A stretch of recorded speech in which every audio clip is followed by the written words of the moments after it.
Tonight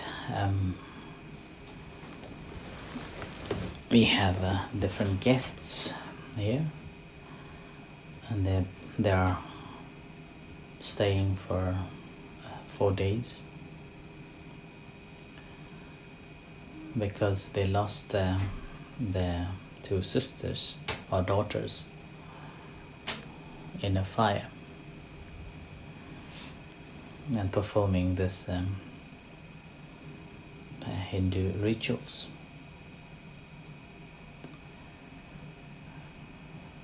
So tonight we are here to practice the meditation and learn the meditation. So Buddha also said that in the practice of meditation, one has to remember that our death is certain, life is uncertain.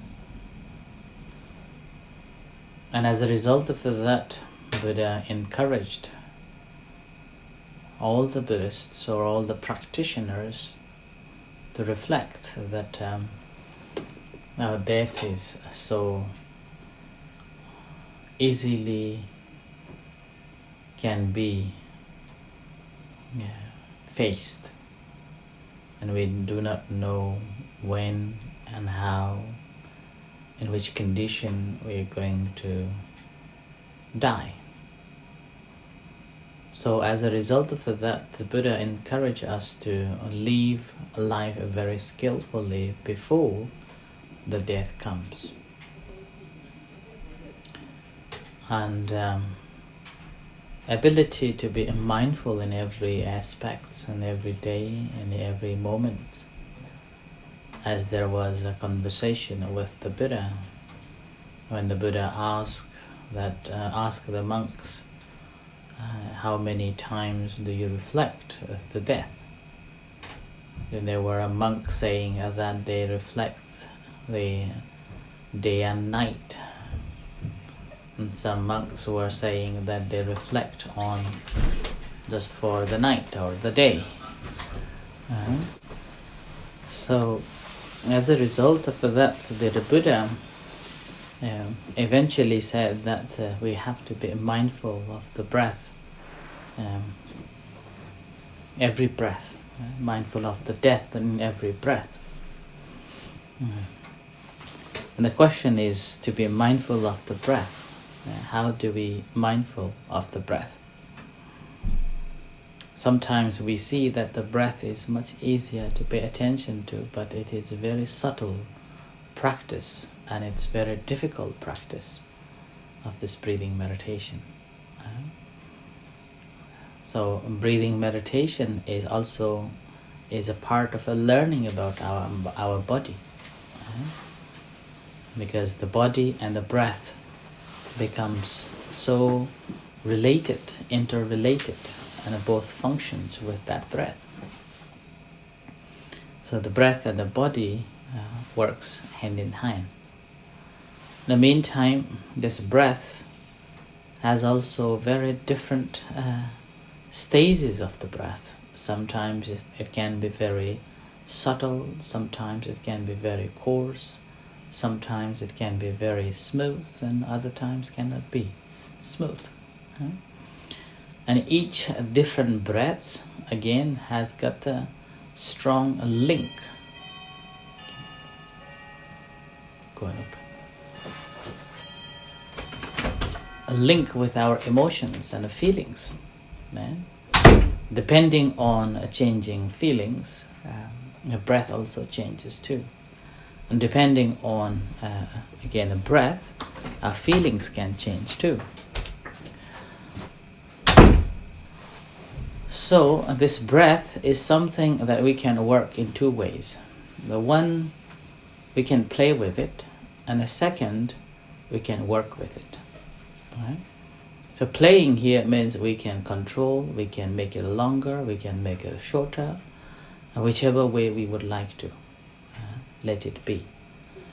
So in a way that we want it to be longer, so we make it longer. We want it to be shorter, we make it shorter, in that way.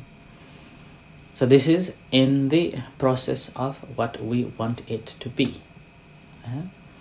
And with that, again, we can get some form of a calmness. We can get some form of a concentration. With that concentration, again, we will get some, it's called a mindfulness or awareness. And with that awareness, it also develops the sampajanya, or the wisdom. So we will have a clear understanding of this breath, bit much closer. Right? And with that, again, we also can see that how our feelings and emotions can change as we are playing with the breath. When you feel bored, if you take a long breath quite often, or if you take a long breath like a fast, then again the boredom will go away. Again, same time, if you're feeling sleepy, that time also, if you take a fast breath, then the sleepiness also go away too.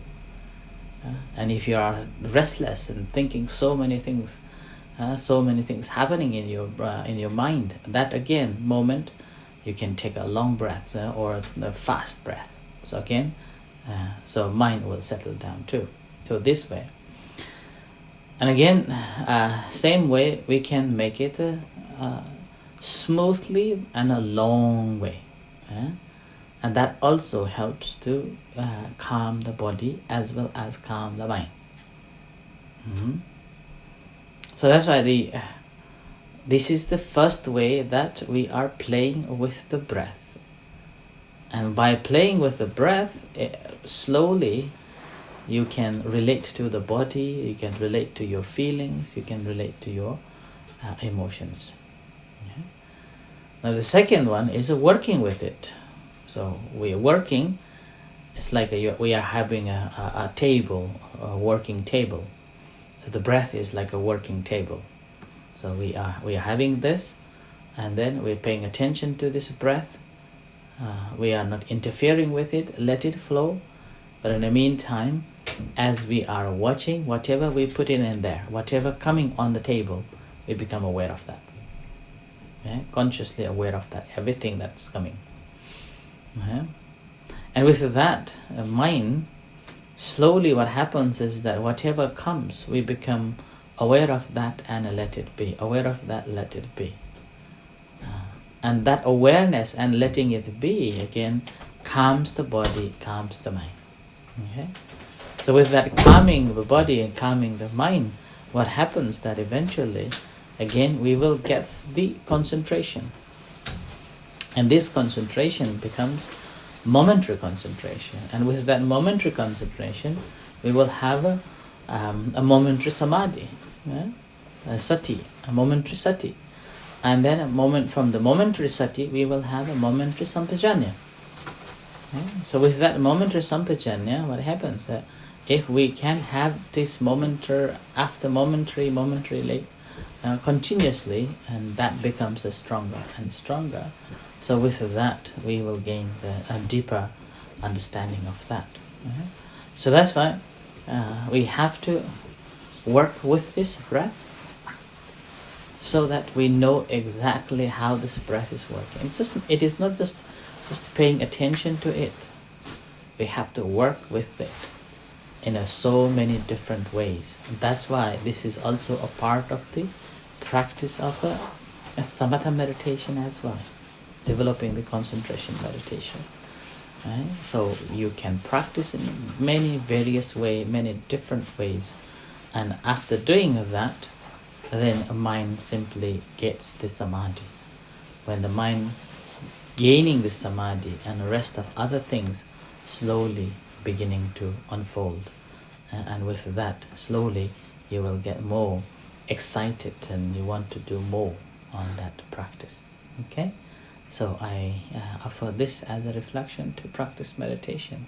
So with this, I will encourage you to pay attention to the breath and work with the breath, or play with the breath. Okay, so within this half an hour, you can play or work with your breath and see that how does it work, how does it happen, and how you're playing with it. Okay? Right, so let's practice meditation.